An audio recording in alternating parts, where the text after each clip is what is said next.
Hello guys, আসসালামু আলাইকুম। আজকে আমি আপনাদেরকে কাশ্মীরি আচার বানিয়ে দেখাবো। এর জন্য এখানে আমি 5টা আম নিয়েছি। আমগুলোকে আমি ভালো করে ছিলে নিয়েছি।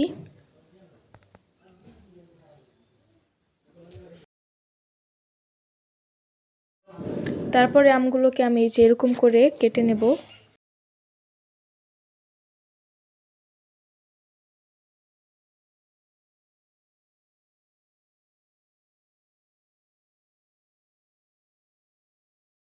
আমগুলোকে কেটে নেওয়া হয়ে গেলে এর মধ্যে আমি দিয়ে দিব বৃষ্টি পানি দিয়ে ভালো করে ধুয়ে নেব।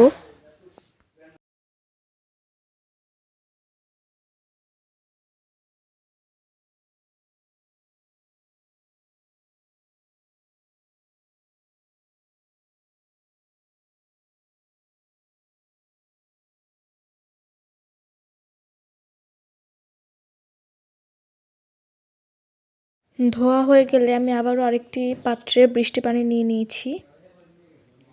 আর এর মধ্যে এখন দিয়ে দেব আমি লবণ।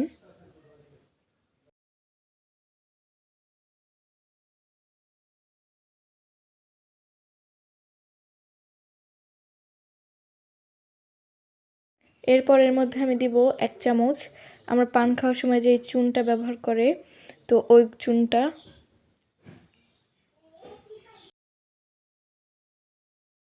এখানে চুনটা ব্যবহার করার কারণটাও আমি বলে দিচ্ছি। চুনটা দিয়ে ভালো করে ভিজিয়ে রাখলে আমের কষগুলো সব বেরিয়ে যাবে।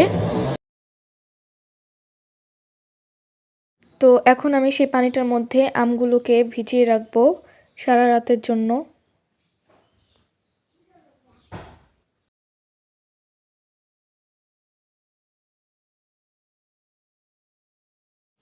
তো আমি বলেছিলাম সারা রাত ভিজিয়ে রাখবো, কিন্তু আমার সারা রাত ভিজিয়ে রাখার প্রয়োজন হয়নি। তো এখন এটাকে আমি তুলে নিচ্ছি, আর তুলে ভালো পানি দিয়ে আবারও ধুয়ে নিতে হবে।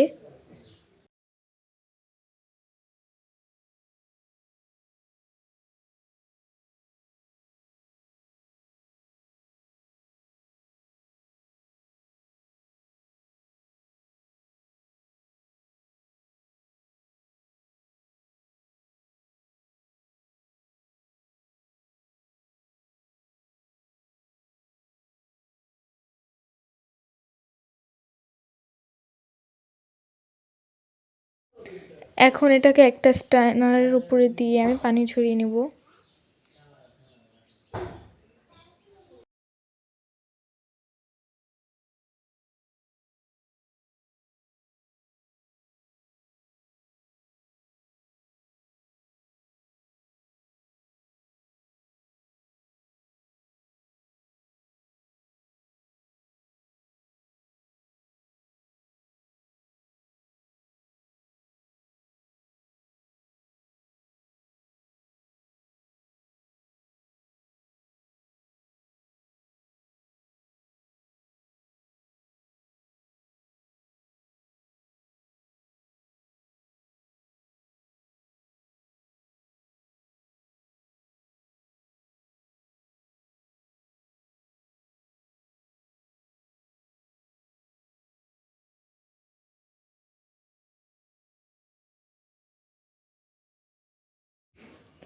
তো ওদিকে পানি ঝরাতে দিয়ে এদিকে আমি শুকনো মরিচ থেকে দানা আলাদা করে নিয়েছি। তো এখানে আমি শুকনো মরিচ ব্যবহার করব, কিন্তু দানা দেব না। শুকনো মরিচটা জাস্ট শো দেখানোর জন্য, সুন্দর দেখানোর জন্য। তো মাঝখান থেকে এভাবে করে বোটাটা ফেলে দিয়ে আমি দানাটা বের করে নিয়েছি চেপে চেপে, আর হচ্ছে এরকম গোল গোল করে কেটে নেব।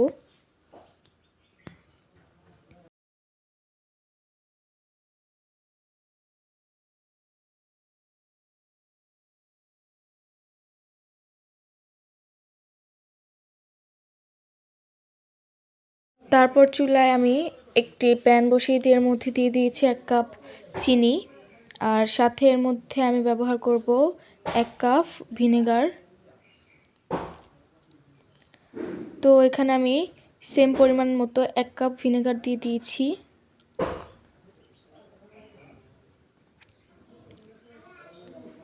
এখন আমি ভালো করে নেড়েচেড়ে এটাকে গলিয়ে নেব।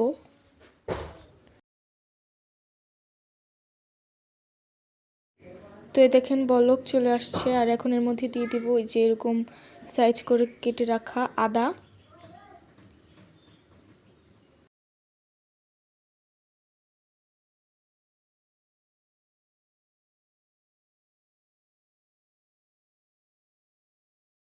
আদাটা দেওয়ার পরপরই আমি দিয়ে দেব সেই আমগুলো কিন্তু একদম পানি ছেড়ে দিয়েছে, পানি থেকে শুকিয়ে নিয়েছি।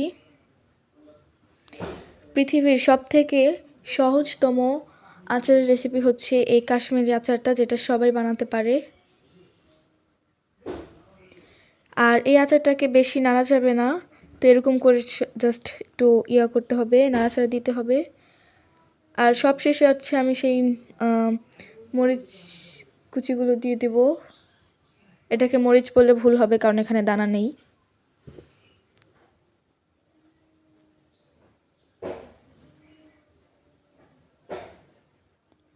তো এটাকে বেশিক্ষণ নাড়াচাড়া করা যাবে না, এরকম করে যে নাড়তে হবে। আপনারা চাইলে কিন্তু এর যেই রসটা আছে পুরোপুরি শুকিয়ে নিতে পারেন, কিন্তু এতে করে আচারটা গলে যাবে। এটার প্রয়োজন হবে না, আপনারা একটা কাচের জারে ভরে তারপরে রোদ দিলেই আস্তে আস্তে শুকিয়ে যাবে এবং রসটা আরও ঘন হয়ে আসবে। আর আমি ঠান্ডা হওয়া পর্যন্ত অপেক্ষা করেছিলাম। তো এখন একটা কাচের জারে আমি ভরে নিচ্ছি।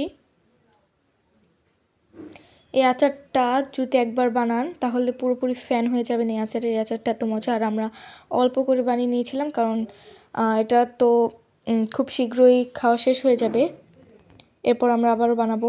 আর এই আমের আচারটা যে আঁটি বড় হয়ে যাওয়ার পরে বানালে বেশি ভালো হয়, আঁটি শক্ত হওয়ার পর বানালে। তো আমার পুরোপুরি বয়ামটা ভরেও নাই, যাই হোক সমস্যা হবে না কারণ এটা খুব তাড়াতাড়ি শেষ হয়ে যাবে। তো আজকের ভিডিও ছিল এ পর্যন্তই। আল্লাহ হাফেজ।